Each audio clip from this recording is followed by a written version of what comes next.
Welcome everybody to this week's Retired Life in Mexico, Ask Me Anything Mexico live stream. Tonight we're going to discuss my recent trip to Guatemala, and I'm going to let more people get in. Before we start, I did come on surprise yesterday. I did a surprise live. I was out barbecuing. We were waiting for the election. Yesterday was Mexico's election. Just to let everybody know, Mexico, it's a historic election. Mexico elected their first woman president. Her name's Claudia Sheinbaum. She's from the same party as before. From AMLO's party, the current president's party, and we'll have to see how things go. Nobody knows. Every president runs their own administration differently. Maybe the values of the party are still there. Sometimes it's the same. I was discussing yesterday, hey, gringos are us. I was discussing this yesterday, that sometimes things stay the same. The PRI ran the Mexican government for many years, and then the PAN, and now it's the Morena party. But I expect to see a lot of the same policies going forward. Now, the difference between this new president and the president that is currently in office is this new president's very, hey, Jim, home comforts, how's it going? This particular president is very, very educated. She's got a PhD, and so we'll have to see. She's also been a member of a group that won a Nobel Peace Prize. She's done a lot of activism. Hey, RP Explorando, how's it going? And Cindy, hello, shout out to Cindy also. So we don't know what's going to happen. And I mentioned yesterday that the minimum wage may go up again. And if they keep using the formula, the financial solvency requirements may go up again, which brings me into, is Guatemala a good alternative to living in Mexico? A lot of my viewers have basically said, hey, you know, the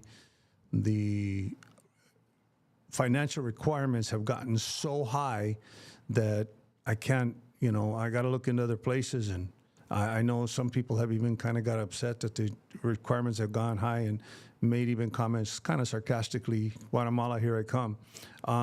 So we actually want to do a, hey, chasing the American dream, how's it going? Haven't seen you in a while. I've been incognito for a little while. So basically, what we're looking at is we decided to go to Guatemala. Not necessarily to go check in to live, whether to live there or not, but I thought this would be a great chance to discuss Guatemala as an alternative, since people have brought it up. My experience in Guatemala. Now, granted, I was only there a week, so what can I tell you about being there a week? But I'll give you a spoiler alert, but at the same time, it comes with some caveats. Would I live there?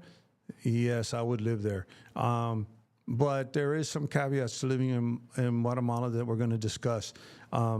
Now, I did look up the financial solvency requirements. Nowhere did I really find a definite answer, but somewhere I found that it was that you had to show for that you could do a temporary or permanent, and then for retirees, you could show financial solvency also, but it's around $1,000 a month is what the financial solvency requirements is. Correct me if I'm wrong, somebody that's looked into it. That's what the financial solvency requirements is. Now, here's the difference between residency that I didn't notice when I was looking and kind of doing my research, is that residency in Mexico, once you get it, you always have it. Well, except for temporary residency because it expires. But permanent residency, once you're a permanent resident, there is no requirement to living here in Mexico. Same thing with temporary residency. In the 4 years that you have your temporary residency, or if you're 1 year or whatever it might be, there's no, Rick Joyce, how's it going? Rick and Susan, great to see you.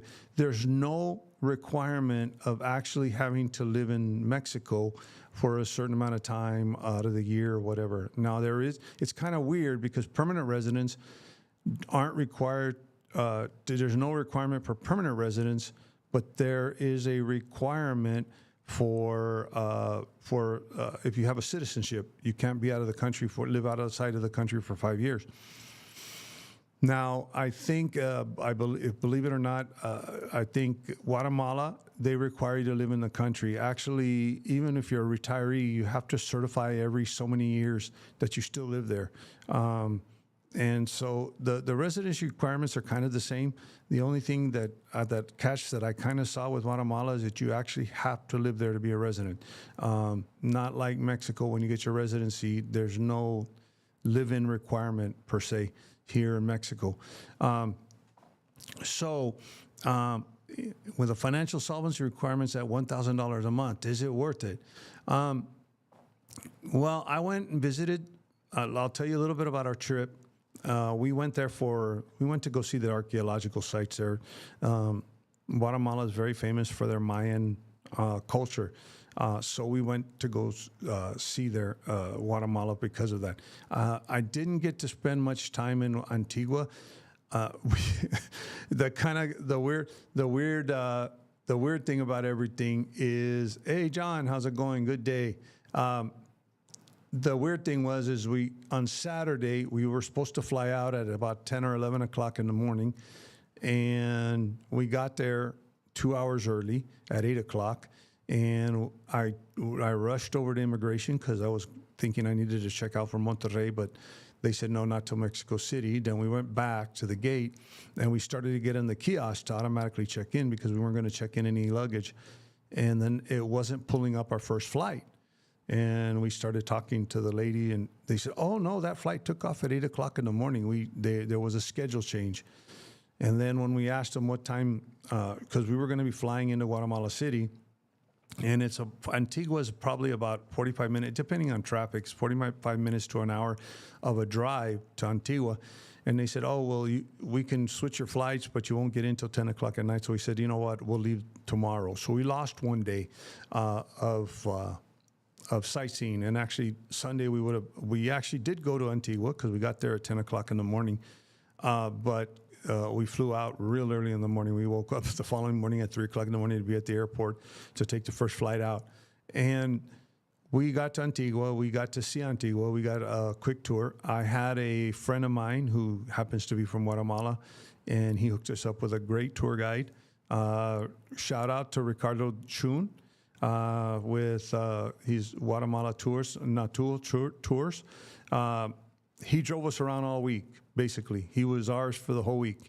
He put together a whole itinerary for us, and he modified their itinerary. So we went around Antigua the first day. He showed us and pointed out to us some. We did go through Guatemala City. He was showing us Guatemala City as we were driving to Antigua, and he told us the history of Antigua. Antigua, I felt like I was back in San Miguel.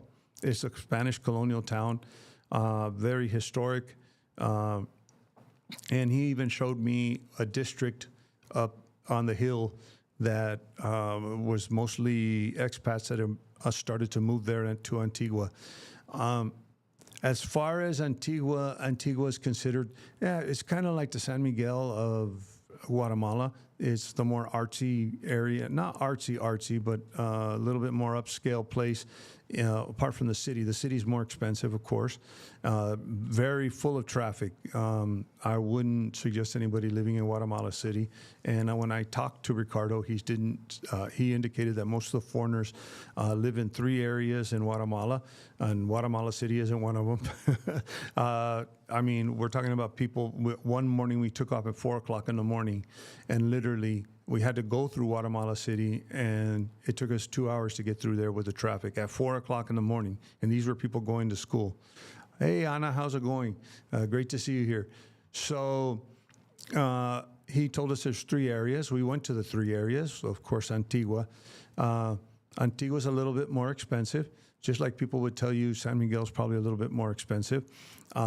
Now, I personally don't see San Miguel as more expensive because I also have a house in Monterrey, and Monterrey is a lot more expensive than San Miguel. So depending where you know, when people tell you it's expensive, you have to take all of that with a grain of salt. So we went through Antigua. Ricardo said it is one of the more expensive places to live in Guatemala.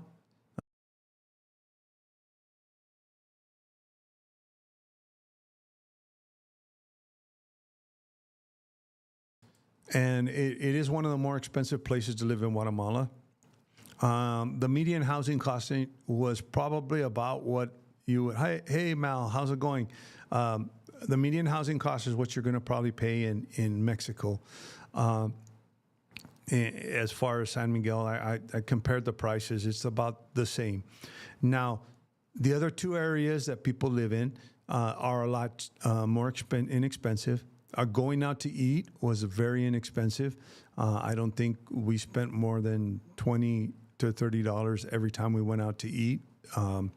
We weren't in five-star restaurants, but I mean, we're talking about normal restaurants. The Antigua was basically a very nice little cozy town, just like San Miguel. Then the following day, we went out to, we did go out to some Mayan ruins, but we also went out to Lake Atical. And that lake is a crater. It's really a crater, a volcano crater that was created by the volcanoes that are around it. The volcanoes aren't active there in Atical. We didn't go see the volcanoes, the famous volcanoes in Guatemala, because we did that in Costa Rica, and climbing up to the top is quite a feat, and we saw a volcano already. So we wanted to concentrate on the Mayan. We went to Lake Atical, and there's several towns. It's a lake, and what you do is you take a boat. Atical is one of the areas where a lot of foreigners live. It's a lake.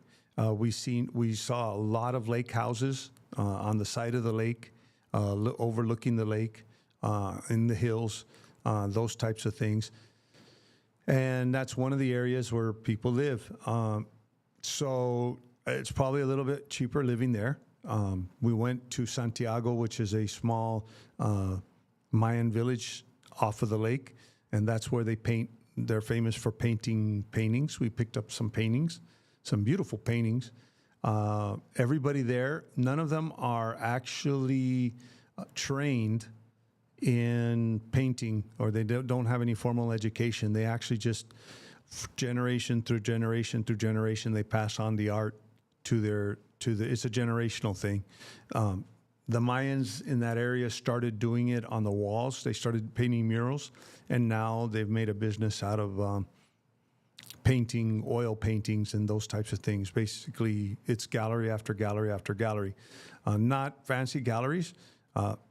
I can tell you right now that some paintings that we saw in New Mexico for $15,000 were nowhere close to $15,000 there. And that's where the actual painting where we saw in New Mexico came from, that Santiago town. Very inexpensive, very affordable. We were able to pick up some paintings there because we knew that some of these, actually some of the painters are famous too. They have some of their paintings in the Smithsonian, New York galleries, all over the place. They even showed us magazines with their work where they have been featured. So we went, purchased some paintings, beautiful town. The lake is beautiful. I couldn't ask for more there. You can see the volcanoes. It was very overcast, so we couldn't see the volcanoes. It's kind of the start of rainy season, so we didn't get to see the volcanoes. And then there was some forest fires further north that were affecting, there was smoke coming in towards Antigua and Atical, where you couldn't really, everything was kind of overcast. So that's one of the areas. Really, we just visited the village there, but the same thing, food was affordable. We also went to a some Mayan ruins. It's very indigenous there. A lot of indigenous people. Everywhere you go in Guatemala, you're going to see the Mayans wearing their traditional clothing. And so it was very interesting. It was a really beautiful place. It's I think I did a surprise live off of the balcony when we were there in Santiago, showing everybody at the lake. It's a beautiful place to live, beautiful scenery. So that's where we went that day. Wednesday and Thursday, we went to Tikal, which was one of the next to Chichen Itza, it was one of the largest Mayan populated civilization of the Mayan civilization, populated areas, and that's where I was very impressed with the pyramids there. But it took us 12 or 13 hours to get there, and we stopped along the way at another Mayan ruins, and we also got a good chance to drive all the way through the country. Tikal's up towards it's actually borders Belize, and it's up towards the northern part bordering Mexico. Hey, Ballerine, jet lag, how's it going? So we went there. On our way to Tikal, we stopped in a place called Rio Dulce. Our tour guide indicated this is where most of the foreigners live, actually in Rio Dulce. It's either Antigua and Rio Dulce is probably number 1, Antigua number 2, and Tikal number 3. He said as far as foreigners living there. We ate at a beautiful restaurant. It's a lake. It's a river, but this whole area that we stopped at was kind of like where the river meets and makes into a lake. Saw a lot of lake houses there. We even ate at a place that was on the lake, overlooking the lake, and you have to cross a bridge. Actually, it's kind of wild because people live on the lake. They have their own little boats, and they go from place to place. For example, when we were there at the restaurant, there was an expat who drove up in his little boat, parked his boat, and took some food to go, and then got back in his boat and took off. So with all of that being said, I thought it was very beautiful. I would live in Antigua. I would live in Rio Dulce. But there's a little bit of a caveat to all of this. And I think it has to do a lot, too, with what I say about moving to Mexico. We tend to want to escape the United States, escape Canada, escape the UK because it's getting so expensive, and you know, maybe it's the political situation there is not so great, or you don't agree with the politics there, or whatever it might be. But I see a lot of foreigners, when they want to get out, they look at Mexico and they look at Guatemala and they look at all these, Thailand, and they look at, I think Thailand's another very popular area to go to. But all they look at is, I'm going to be able to live on my Social Security. I'm going to be able to live cheap. I'm going to be able to live cheap. I'm going to be able to live cheap. And all they see is the cheap, cheap, cheap, cheap, cheap, cheap. And they don't realize that they're moving to a totally different culture. The biggest fail that I see with expats here is that failure to adapt. They get here and it's like there's fireworks all over the place. I can't sleep, this and that, things that you're not used to. I'm not putting down anybody for complaining, but these are things that, I mean, I can tell you right now, I wasn't used to a lot of things in living here in Mexico. So it has a lot to do with adapting to the culture. And that's what I think, if you're looking for another place, and Guatemala might be your place, you got to remember, it's not Mexico. It's a different type of living than even in Mexico. And it's a different type of living than in the United States. Like I said, in Rio Dulce, I don't know how many people want to get in a boat and go driving to get their groceries in a boat. But then you have people that are more adventurous, that, oh man, I'd love to live on the lake. I'd love to live to be able to go kayaking every day on the lake. So there's benefits there of living there. But the thing is, and my advice is Guatemala a good alternative? Well, maybe. I can't tell you it is, because I can tell you it's cheaper, it's more affordable. I can also tell you that it's really wild, because the gas, everything's in the metric system because we're in Latin America, but the gas is sold in gallons. All the gas stations were U.S. Texaco, Shell, Chevron. They were all U.S. chains. You get on the main road, the Pan American Freeway, and all the chains, Kentucky Fried Chicken, Little Caesars Pizza, McDonald's, Burger King, Wendy's. Actually, in Antigua, there's a Wendy's in downtown. Starbucks. We went to the Starbucks just to get a cup. the coffee there, Starbucks. You don't want to go, if you want to drink coffee in Guatemala, drink the coffee from Guatemala, not from a Starbucks. We just got some water and bought a coffee cup there that says Starbucks Guatemala. But so it's very, but then you would think, oh, wow, this has got all these American influences, then everyone's going to be speaking English. Well, I can tell you right now, coming from San Miguel de Allende and even going to Antigua, less people spoke English than usually in San Miguel and other areas that are very densely populated with Americans. But that also comes down to the other thing that I say is you should learn the language anyway. You shouldn't expect everybody to be able to speak English. I do know people have a hard time, but you know, I say the best exercise for your mind is learning a different language. That's actually been scientifically proven. Probably it's a better exercise for your mind when people tell me, well, I'm getting too old, I can't learn another language. I'm too old to learn another language. Well, what happens with age? You have to keep your mind active. Some people do it by reading. Some people do it by doing different activities. Well, what better than a mind activity to keep your mind active than learning a different language? It probably even exercises your brain more than any other type of intellectual activity. So you're going to find that, yes, it is very U.S. influenced. There used to be a big plant down there, food manufacturer down there. That's probably why you saw a lot of American influence down there during a lot of the, I guess, what do you say, in the revolutionary times and everything, when there was a lot of conflict down there. Conflict, that's what I was looking for. When there was a lot of conflict down there, the U.S. was supporting the governments down there, so probably that's where you get a lot of the U.S. influence. But it's not U.S. influence like you would see in Mexico.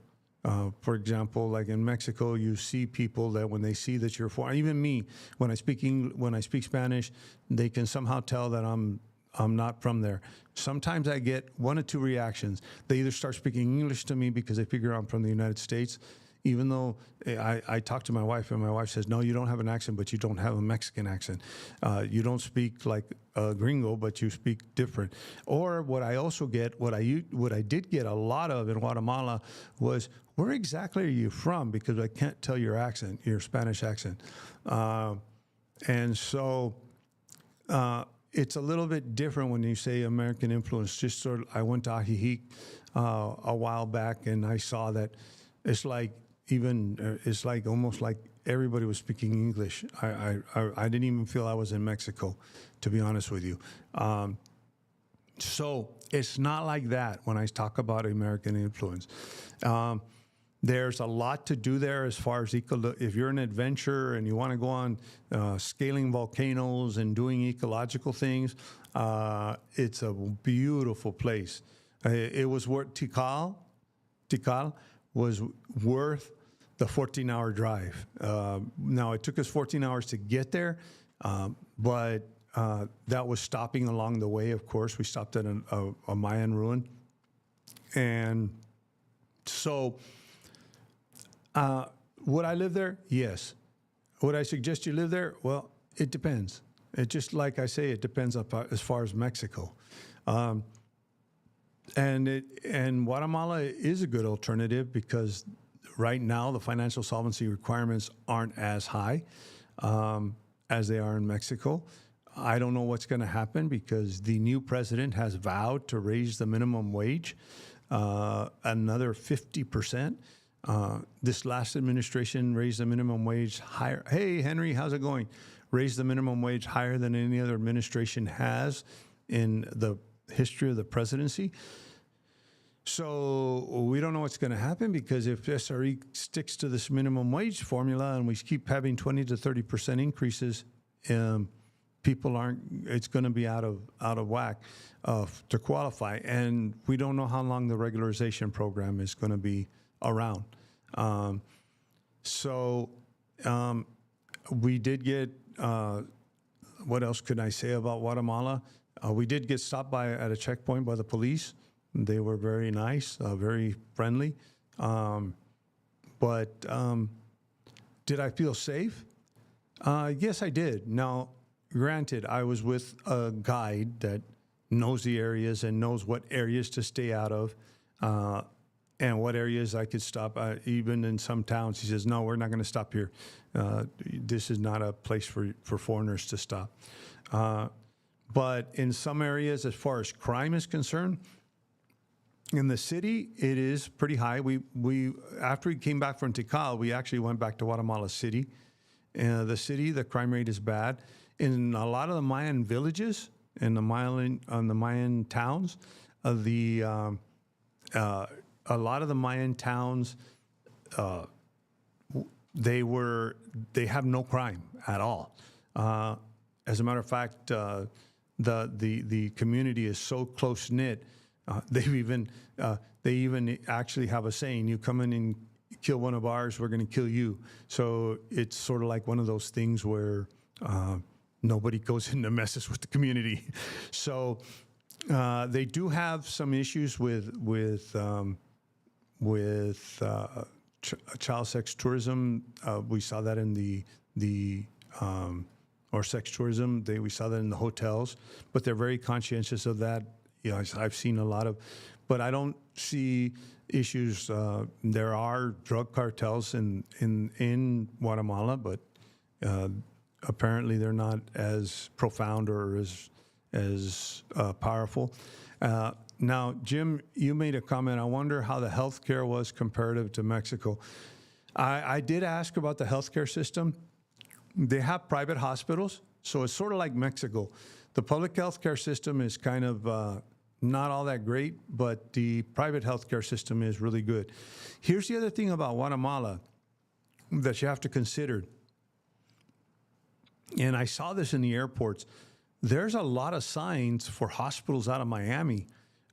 You're just a hop, skipping away. Like, for example, if I wanted to go to the United States, let's say I wanted to go to, I don't know, anywhere in the United States, I'd have to fly from, I'm talking about San Miguel. Here in Monterrey, I just have to 2 hours from the United States. But in San Miguel, I'd have to get on a plane in Querétaro. I'd have to fly to Houston and then fly back wherever like if I wanted to go to Alabama, I'd have to fly to Houston, from Houston to Alabama. Or there are some direct flights to San Antonio, I think it is. But you have a lot of connections.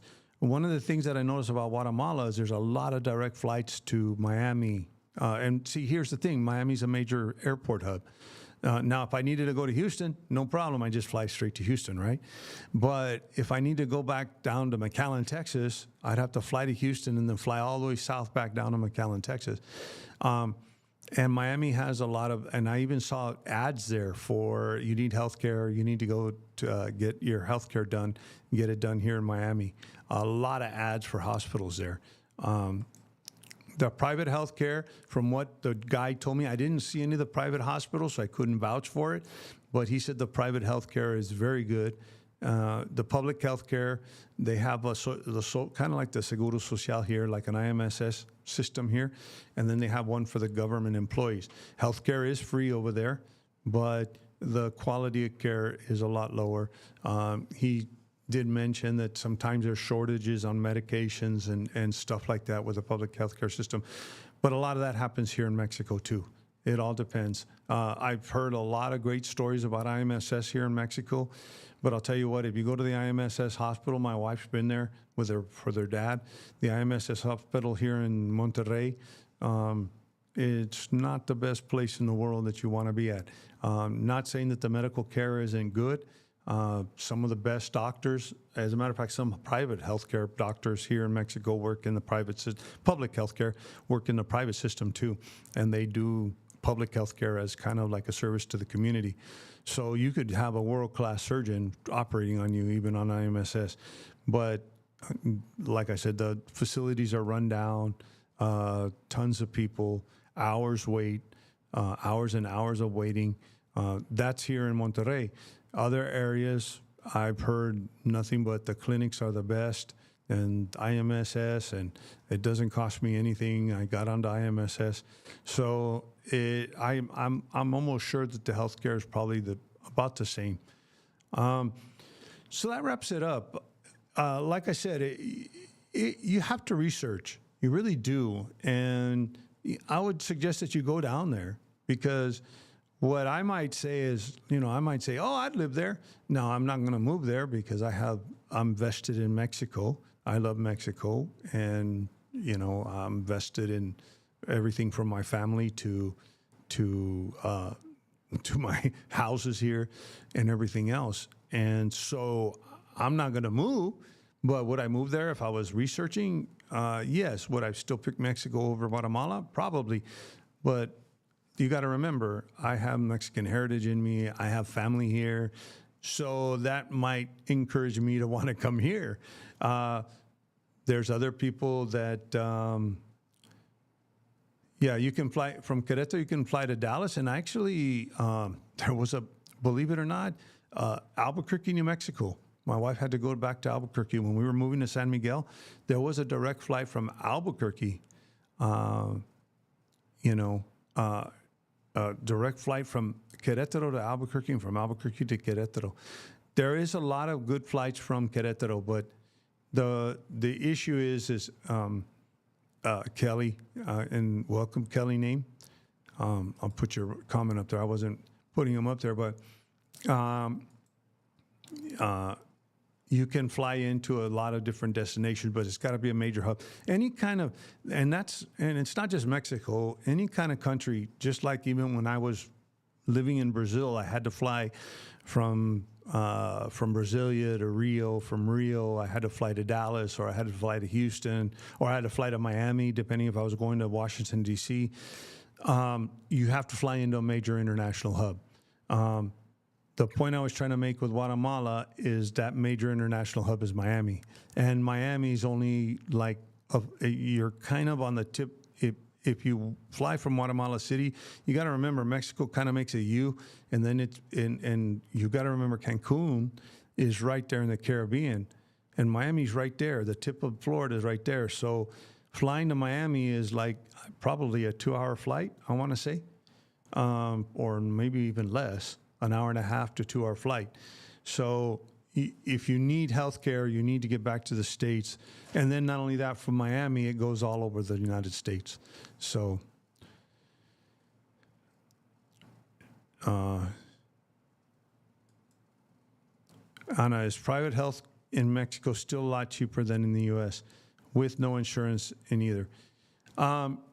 Here's the thing, Ana. Yes, it's a lot cheaper with no insurance. And the reason why I know that,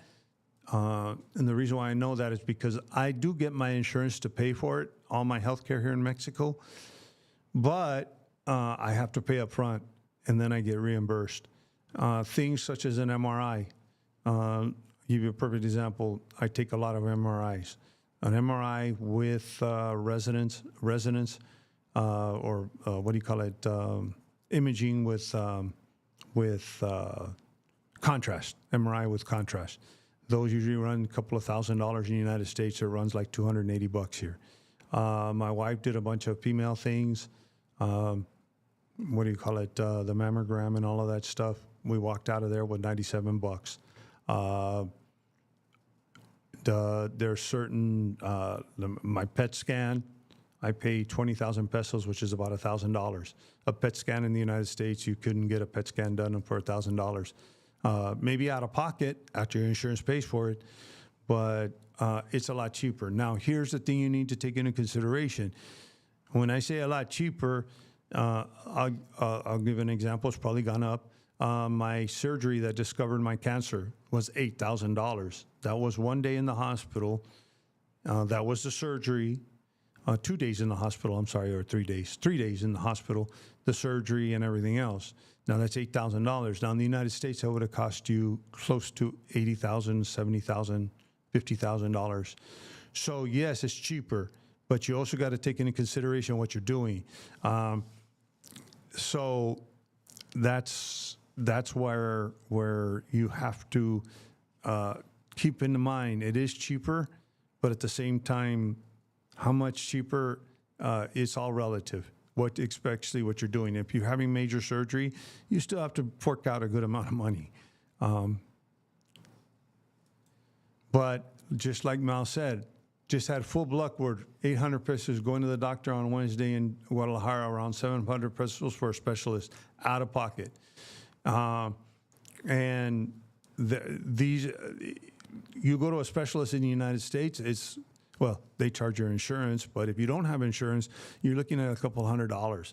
And 700 pesos is nothing compared to what you would pay in the United States. I mean, that's not even 30, 40 bucks.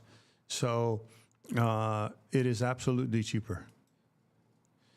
And Gringos are absolutely, Anna. Gina recently broke her arm and had to have it reset. And I know that I got to see her live when you were in the cast, Gina. With all the scans, the OR costs included, we paid under $6,000 out of pocket. Now, see what I'm talking about? This is a perfect example what Gringos Are just brought up. $6,000. And when you look at everything that she had to do and the MRIs and everything, all the scans and ORs, I mean, just the OR doctors alone in the United States, it wouldn't have, something like that would have cost triple or quadruple that $6,000. But take into consideration, that was a major injury, so there was major stuff to be done. So it depends what you mean by affordable. $6,000 is affordable compared to what it costs in the United States. But at the same time, $6,000 is a lot of money for a lot of people. So those are the things that you gotta look at. An hour and 40 minutes from TPA. Yeah, it's not that much of a flight getting down there from there. But I think, as a matter of fact, Miami's a lot closer than depending where you fly out of in Guatemala, it's not as much of a flight. And then also Miami is a perfect place to go for medical if you really need it.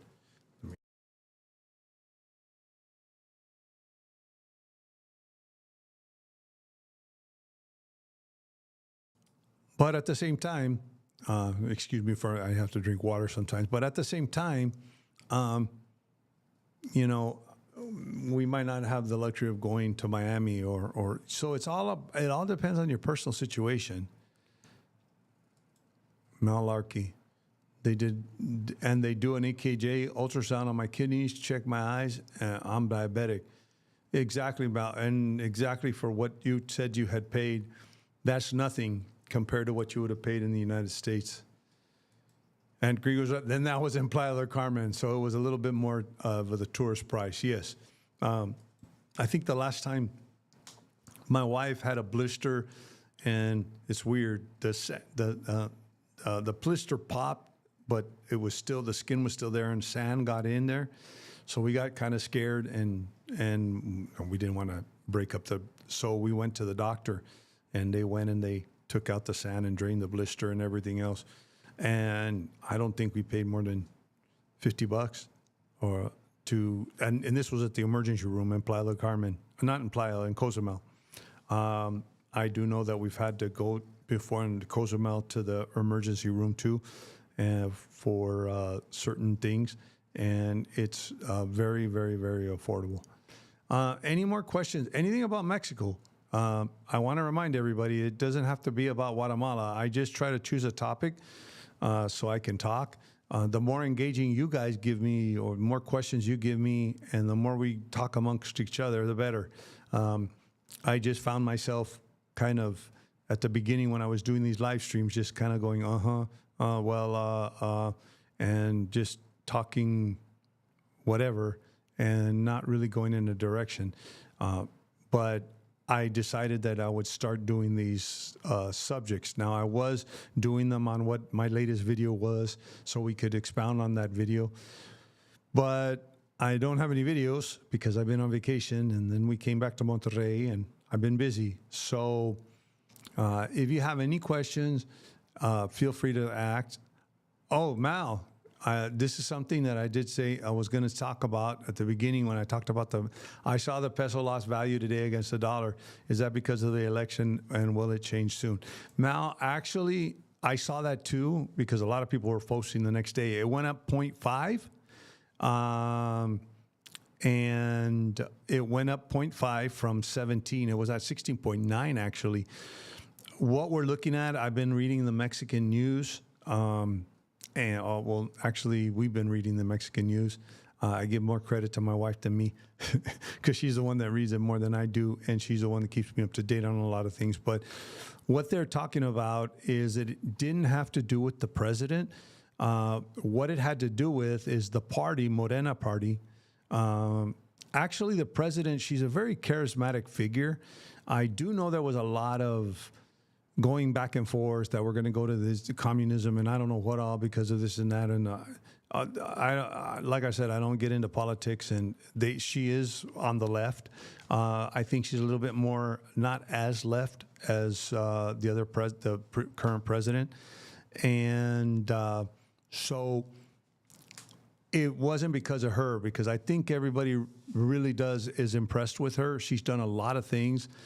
I think what happened is the Morena party got control of Congress in this last election. When I was talking yesterday that this is one of the most historic elections in Mexican history, one of the biggest elections, because there was so many slots open slots. Now, we're not talking about, the same guy winning over and over again. There was a lot of slots to be had, and this election was going to determine who controlled Congress and the Senate here in Mexico. The Morena party, which is the party of the current president, did win, and a lot of people are very, very concerned. There's been a lot of, and like I said, I would probably think it was fake news because, to be honest with you, I don't know where people are getting these ideas, but supposedly the government's going to take everybody's house, and I don't know what all. They want to change the Constitution, and when I look at what they want to do, it's not really as radical as people are thinking. But that's the problem, because that creates a confidence in the government, a lower confidence in the government. So what has happened is a lot of investors have pulled back. We're not going to see the full effect of this on the peso just yet. It may stay. I'm thinking it's going to stay in the 17s to the 18s. A lot of the prognostics are saying that we're going to have to look at what happens with the U.S. elections. Right now, they're saying that it looks like the peso is going to lose a little bit of value for a little while, but it all depends. The free trade agreement is expiring next year, and that is one of Mexico's cash cows, to be honest with you. And actually, if President Trump gets elected, he actually tried to get rid of the free trade agreement. So there may be some changes. And I know that even if the Biden gets elected, there's been some stances on immigration that hasn't boded too well with the Mexican government, and also Trump's stance on immigration. So we're going to have to see. And this is the first woman president, so I think she can handle herself. She's very articulate, very, very impressive. But she's going to have a lot of challenges. She's going to get a lot of pressure from the United States on the fentanyl crisis. She's going to get a lot of pressure from a lot of ends. So we're going to have to see how that value of the peso goes. I couldn't tell you which way it's going to go. Colonoscopy in San Juan was $600 last year for everything. Husband said it was identical that it was done. Yeah, it's identical, Anna. That's private health care here. As a matter of fact, some of the hospitals, to be honest with you, are nicer here. Actually, most of the private hospitals are nicer here than the hospitals I've been to in the United States. So it is, and that colonoscopy, just think of how much it would have cost in the United States. And actually, have you been to San Cristobal de las Casas? We are here and just love it. Actually, Gringos R Us, I haven't been there. Yami lived there she lived there for a year. She was a professor at the university down there, the Tech. She actually lived in that area. And that's one of the areas that we need to go to. I was actually close to you guys. Well, San Cristobal is a little bit further up. But when we were in Guatemala, we were probably closer to you than we are right now. that's another place to go. There's supposedly some really beautiful ruins out. And actually, Gringos R Us, I know San Cristobal is very famous because of the little towns and stuff like that. But if you get some chance to go out to see the ruins out there, the Mayan ruins out there, there's a lot of historical Mayan history there. So you might want to check that out.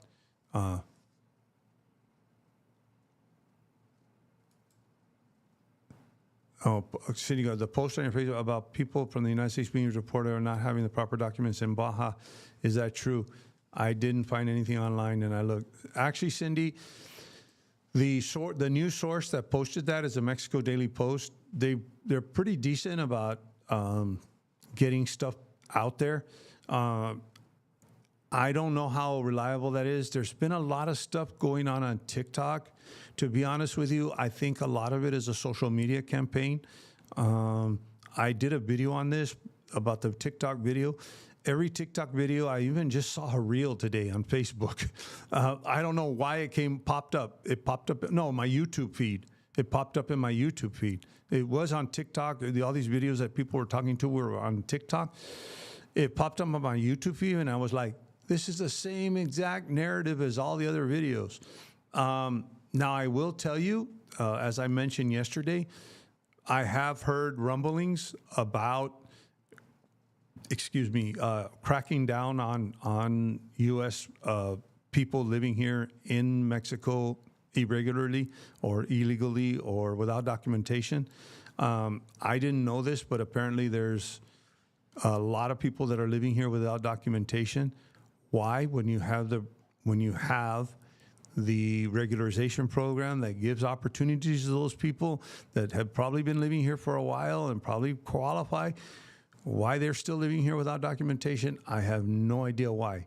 I have heard some rumblings that I don't think it's going to be some type of roundup, but I think it might be something that happens later on, like, for example, if you're traveling on a bus, just like what happened a couple of years ago. You're traveling on a bus and your FMM expired.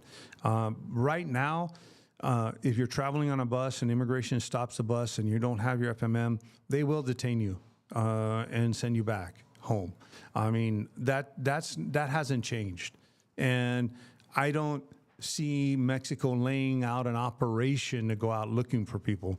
But what I do see, which is already happening. I mean, it's happened ever since 2 years ago. You're on a bus, you don't have an FMM. A lot of people, what they'll do is they'll overstay their FMM, and they'll leave the airport. They'll leave and they'll turn in their FMM, and it's expired, and you pay like $100 fine. And that's what a lot of people do is say, oh, and I think this is also another problem. A lot of people just think I can overstay my FMM and I'll just pay the fine on my way out. The problem is if you get stopped while you're out and about, then you might be detained and put into the system for deportation, or not deportation, to get sent back. But you might as well say it's deportation because they put you in a facility until they can get you back home. So, LL, can you do a video explaining the process with obtaining credit in Mexico? I have my RFC bank account, temp residency, and in the final phase of building my house. Thank you. Actually, LL, I can look into that. I have a credit card here in Mexico, but I got it through my bank. It's the same as establishing credit in the United States. I do know that some banks will offer it to you, but here you got to be very careful with credit here in Mexico. The interest rates are out, and we're not talking about 20% a year. We're talking about 20% a month. The advantages of having a credit card here is sometimes you can divide stuff into payments, equal payments over a period of time, large purchases, but then, kind of like an interest-free. That is one of the advantages. The other advantage is sometimes you need a Mexican credit card or a debit card. And then actually getting loans for cars, stuff like that. The interest rates are really high, and you have to come up with half the money down. And then the other issue that we ran into, we actually were looking at a car one day just because they were and they said, oh no, with 50% down, we can give you with, I don't know, 3,000 pesos a month of monthly payment. And then we said, well, how do you apply for the credit? And they were like, well, you have to show that you have, your bank account that you're, and I'm like, but I have a U.S. bank account. So, I mean, one thing about Mexico and credit, LL, is that it's not a very common thing here, even though you see a lot of credit cards. Most of them are debit cards. But I will look into that. That's actually a good question, because I know I've seen a lot of questions about that. Gringos are, and they also have like something like kind of like a credit bureau here. So I'll look into that. Gringos are us, and we love the climate here. And we need a hoodie in the evening. Yes, because you're in the mountains, you're in the hills. So yeah, it's a beautiful climate there. So, and it's sort of like San Miguel, but probably not where it gets cool at night, but it's probably a little bit cooler over there. Yeah, people are worried now there is no opposition to what she may want to do. Yes, actually, that's true, but Ana, there is some uncertainty because the Morena runs the Congress. I don't think she's going to be as radical as this president, to be honest with you. And like I said, I'm not involved in politics here in any way, shape, or form, and I can't be because we're residents. But one thing that is important to note, for example, she took over Mexico City. She reduced crime in Mexico City by 50% by implementing programs. Some of the things that I've seen not the Morena, but this last president do, and I don't think it's the president's ideas. I think it's the people that are working for him. But we sought an automation of the immigration system. The immigration system was running like it was still 1975. That's why so many people were taking advantage of it. They reformed the tax system, the computer system for the taxes. And a lot of this is to bring it into the future. This particular president is into sustainable energy. One thing you need to understand here in Mexico, everything's based on class. So really, to be honest with you, it's the upper middle class versus the poor people. And this particular party is a party that wants to do social reform and wants to give other people opportunities, make a bigger middle class. Actually, believe it or not, Mexico was never a consumer economy. When they raised the minimum wage, we've had more consumerism in Mexico, which has improved the economy and which has kept Mexico from going into the inflation rate that it has, that other countries have gone into.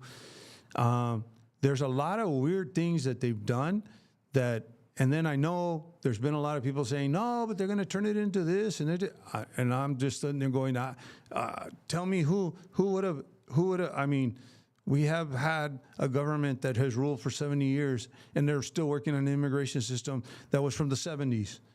Now, who would have thought to modernize the immigration system? So I think a lot of people are scared, but it's kind of like the middle class, upper class against the poor people. And the poor, these guys are the poor people, and they're going to do everything for the poor people and screw us over.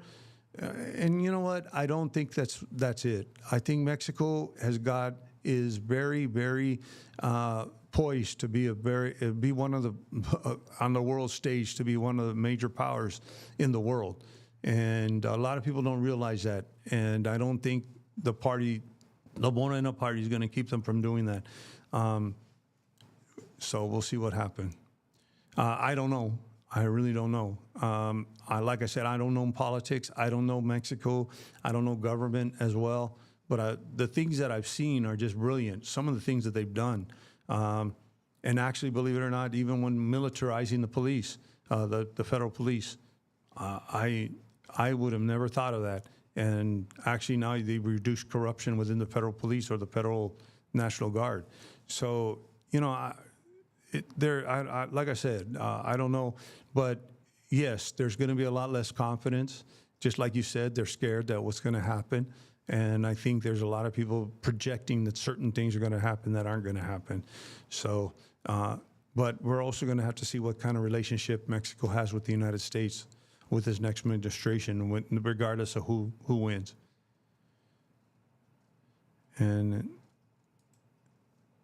Anna, it looks beautiful, but I need good internet? Oh, okay, you're talking about in Chiapas. Actually, Anna, Chiapas is a great place. Chiapas is a great place, and I have better internet here than I had in the United States. I have fiber optic in both San Miguel and here. Fiber optic internet is pretty much everywhere. And in Querétaro, you have fiber optic there. It's no different in San Cristobal. Probably it's not in all the places, but you should have good internet everywhere in Mexico. Not in the remote areas, though.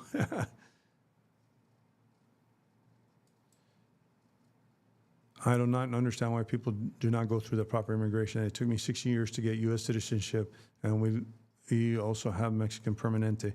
It is respect for the country. Yes, I agree, Anna. And why people don't do it, I understand some people don't qualify. Then they're doing the running to the border and everything, but still, as much as people say it's totally legal and it's totally fine, that's not what the visitor visa or the visitor FMM was made for. It wasn't made to live here. Just because, you know, as much as people say it's legal and everything else, actually, if you look at the law and you want to interpret the law, being in law enforcement for as long as I've been interpreting laws, it actually says the FMM is for people visiting up to 180 days. It's not for people to live here. It even specifically states in the Mexican law, if you plan to live here, you must obtain residency. But hey, if they give you the 180 days, it gives you 180 days. I'm not going to judge people for doing that. But at the same time, if someone doesn't give you 180 days, then you need to understand why. Diana, yes. When will the next Mexican president take office? At the beginning of the year, actually. It's the same as the U.S. president. I think the U.S. president gets certified on January 6th, and then he goes into office. But this president will start at the beginning of the year, of next year. So immigration is in the U.S. Yes, I can tell you, Mel, I worked in the immigration system over there. It's a mess. To be honest with you, the United States wouldn't have so many immigration issues if the law wasn't so complex. And I don't care what anybody says when they say, you know, especially in the United States, when they say, well, as long as you come in here legally, well, people don't understand that the legal process to go in the United States, it takes years and years. And if they had some streamlined processes, maybe they could control it a little bit better, but, oh well.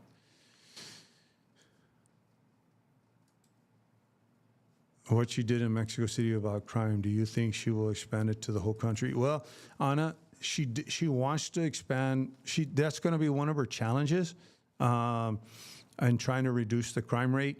Here's the thing. Now, here's the problem, though. Not the problem, but here's where a lot of people don't agree with her, is that she believes that, and the Morena party believes that more investment should be placed into social programs, keeping the kids off the street, number one. And then at the same time, you need to make the police more professional. That was one of the things she did in Mexico City. She made the police more accountable.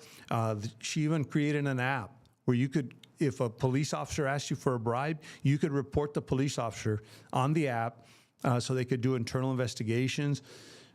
Those are the types of things that she wants to do. She wants to professionalize the police, send them off to more training, things to attack the problem a little bit differently than just going and putting a bunch of people in jail or going and eradicating or killing a bunch of people. That hasn't helped in the past in Mexico. She's got a different approach, and I think that approach, you know, we're going to have to see, because the other thing about the cartels and organized crime here is it's so etched into the Mexican culture. You might not be able to get rid of it. You might be able to reduce the violence, but you might not be able to get rid of it. And so we'll have to see. It's one of those things where only time will tell. But she did do a lot of things in Mexico City and accomplish these things that never had been accomplished before, not even by the former president, who was a governor or the mayor of Mexico City at one point. Actually, that's how she met the president. She worked for him under the when he was a mayor of Mexico City. So, and then Cindy's agreeing with Mal that the immigration system's a mess in the United States. Let me see here. It takes years. Yeah, it takes years and money, a lot of money. Yes, and Grigos, actually, you were saying, yeah, it takes a lot of money. Needed that app in Tabasco, LOL. Yeah, actually, Gringos are us. And actually, there is an app for the federal system. But that system, I found out, because everybody was saying, oh, go use the app, go use the app. If the federal police stops your National Guard. And then I found out that that app was not, the Denuncia app was only for federal employees, not for the police. It wasn't to, it was a federal police, but you couldn't, because people were telling to fill out the Denuncia app on state employee, or, regular state police and municipal police. But that might be something she's going to bring to the federal system and saying, hey, now you can have this app and now we'll investigate the local police next time they ask you for a bribe. You have to pay the police through the government or the cartel will pay them more. Yeah, that's one of the problems, Mal. Police don't make a good salary here. It's not an honorable profession. It is an honorable profession in the sense that what they do and what they go through. But what I mean by an honorable profession is they don't make a lot of money. So the cartels have definitely exploited that. And that's also one of the things that I think Sheinbaum wants to do is increase their salaries, make them more professional, give them more training. So, but it's easier said than done. It's easier said than done. I've been there. I worked in the government. I mean, in the U.S. government. And sometimes to get things done, it's really hard. And it doesn't matter where you're from. If it's a Mexican government, the U.S. government, it's government. So we'll have to see what happens. Anna, yes, it took 16 years to get and it cost thousands of dollars, yes. And my wife, it took years to get hers also.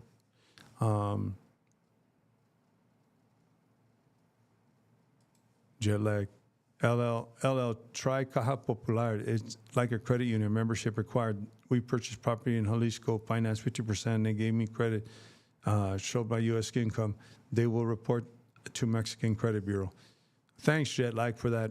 The only one that I knew of that did mortgages for foreigners was Moxie Mortgage, but that's kind of cool. Thanks for pointing that out to LL, and actually, because not many people finance, and so, that's a good. Thank you very much. And like I said, I love these kinds of things because we get to share our experiences. Like I tell everybody, I'm not an expert on Mexico. I might know a lot, but I don't know everything. And I learn something from you guys every day. Every time I come online, I learn something new. And this is one of the reasons why I do it, because so I can learn. I don't think anybody can be an expert. Mexico is a complex country. Nobody can truly be an expert. Anybody that tells you that they're an expert on Mexico isn't an expert on Mexico. Everybody's experiences are different. I can give my experiences. I can give experiences of some of my viewers. But I can't tell you this is exactly how it's going to work. We try to fit everything into a little, we try to put everything into a container a lot of times. It was funny because I'll tell you a little story. When I was going to the academy, I switched agencies, so I had to go to a second agency academy. And I had already been on the street for a while. And we were talking about doing operational work when they were saying. And an individual who had never been in law enforcement before said, well, how can I guarantee that the operation is going to, that we can do A, B, and C? He wanted the list, the checklist. How can we do A, B, C, D, E, F, G, and the operation come out perfect?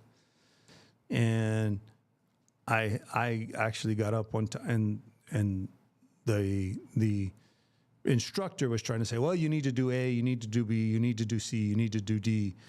But I basically interrupted, and I said, you know what? I'm going to tell you what. In 2 seconds, everything will go bad. And no matter whether you did A, B, C, or D, you might run from A and go straight to D. You may run from A, B, C, and go D, and it might turn out perfect. You may go from A to F, or you may go from A to fail in 2 seconds. That's the way it works out on the street. There's no way. So that I bring that with me when I come to Mexico. There's no right or wrong answer. I always say it depends. What's an experience for one person may not be an experience for another. But what we can do is share our experiences, so that way, when we share our experiences, we can kind of have an idea which we can have an idea which is A, B, C, D, E, F, G. But at the same time, if we need to go from A to C, because that's our particular situation, we at least know the ABCs, if that makes any sense.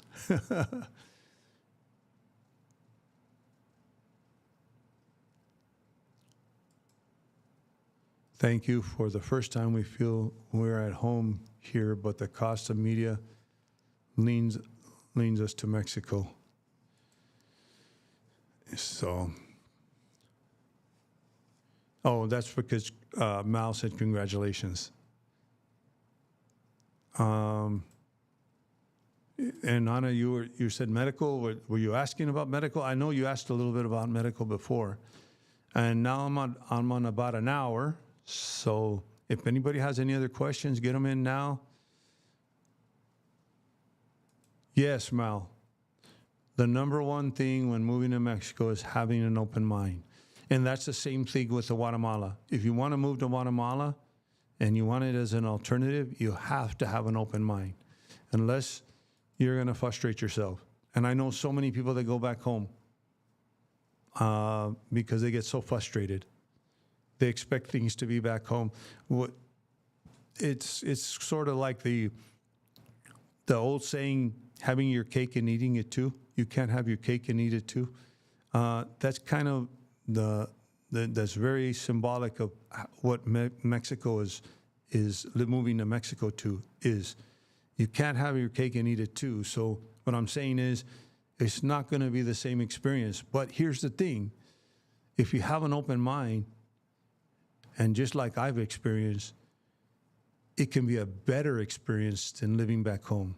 Just because things aren't the way they are back home doesn't mean that you can't have it better. I have better medical care here. I love the doctors better than I've loved any of my doctors in the United States. Now, does it operate differently? Yes. Do I go through some headaches sometimes with my insurance because I have to file their claims and have to pay up front, and then they send me a check, and then they don't give me, they tell me to send them a letter from the doctor. Yeah, I go through that extra stuff, and it's frustrating, but I love my doctors. I wouldn't go to any other doctor in the United States. None of my doctors in the United States. I wouldn't go back to any of them. I love my doctors here. So I have a better experience here, but I had that open mind. I love it here, but I had that open mind. Because if I wouldn't have had that open mind, all I would have done is died of frustration and said, I want to go back home. And that's what happens a lot of times. So, love my medical care here too. Yep, Mel, the doctors are open to different options of care. Not only are they open to different options of care, they explain to you everything. And you even I have all my doctor's WhatsApp numbers. I can WhatsApp them right now. I can get my doctor on WhatsApp right now. None of this having to go through the nurse, and if they grace you with their presence on an appointment. No, none of that here. So I love what you just said about keeping an open mind. It's why going on vacation is fun. Your mind is open to opportunity. Great conversation. Thanks, Deanna. So I'm going to wrap it up because I've gone an hour, and an hour and 14 minutes, and sometimes I've gone 2 hours. But I want to thank you all for being here.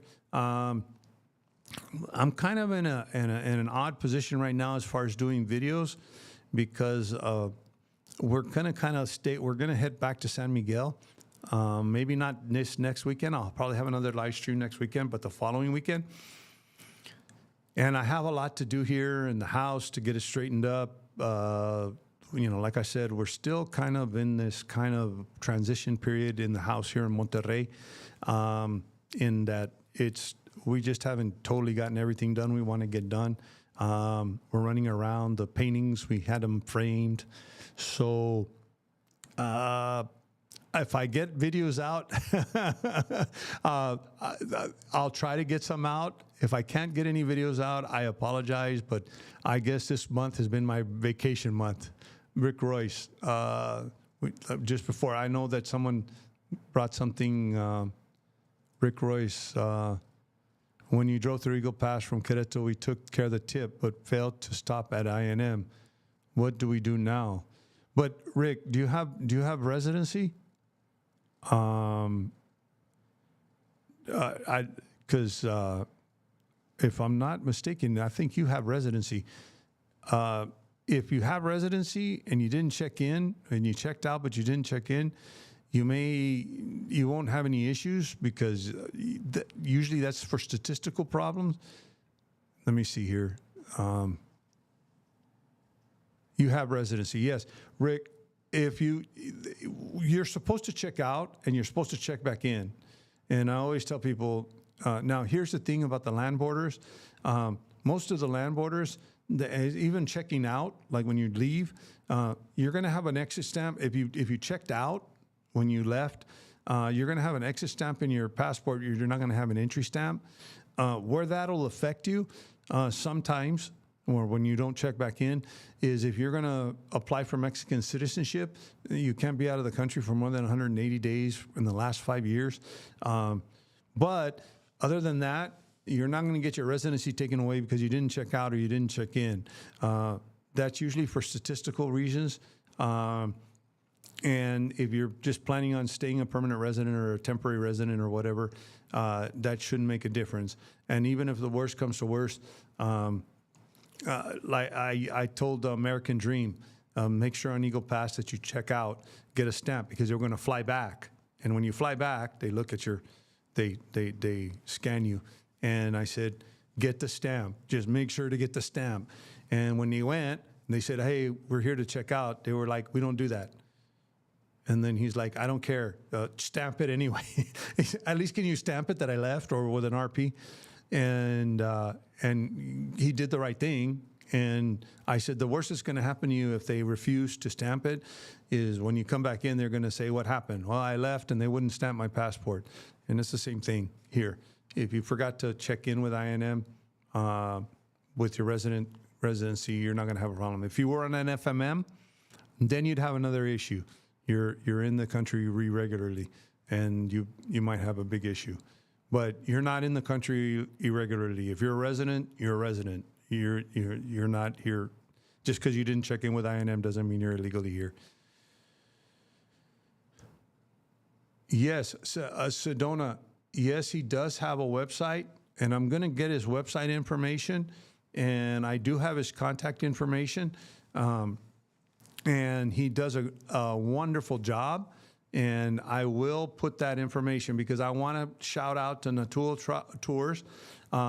He was referred to me by a good friend of mine who knew him personally, and he attended to us, literally picked us up every morning, took us to our hotel every night, and by the end of the week, we were almost family.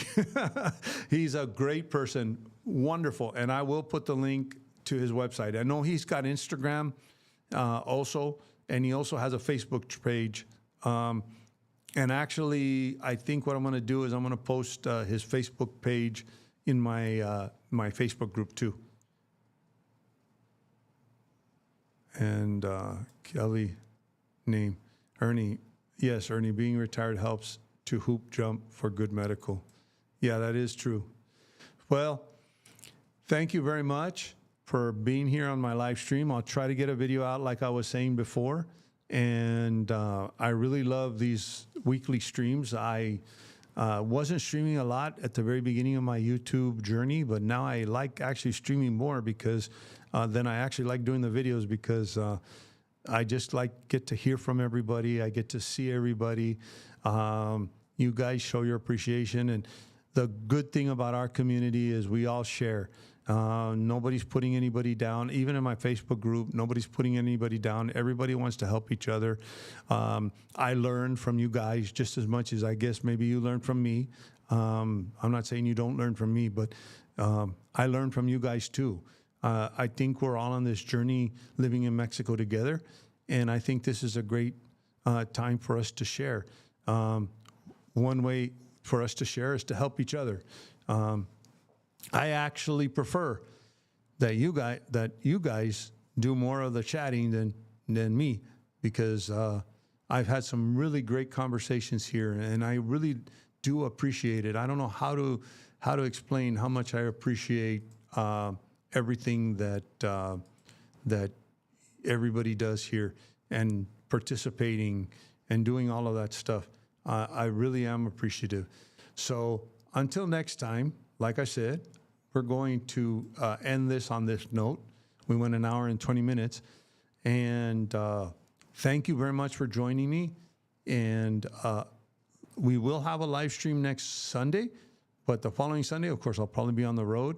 And I will try to get some videos out. I have some ideas. There's a new regulation now by the CDC that's going to start in August for all, I think in August 1st. I want to say August 1st. That is for all pets or all dogs entering into the United States have to meet certain requirements. As per the CDC, they changed their regulations. How they're gonna implement this, I have no idea.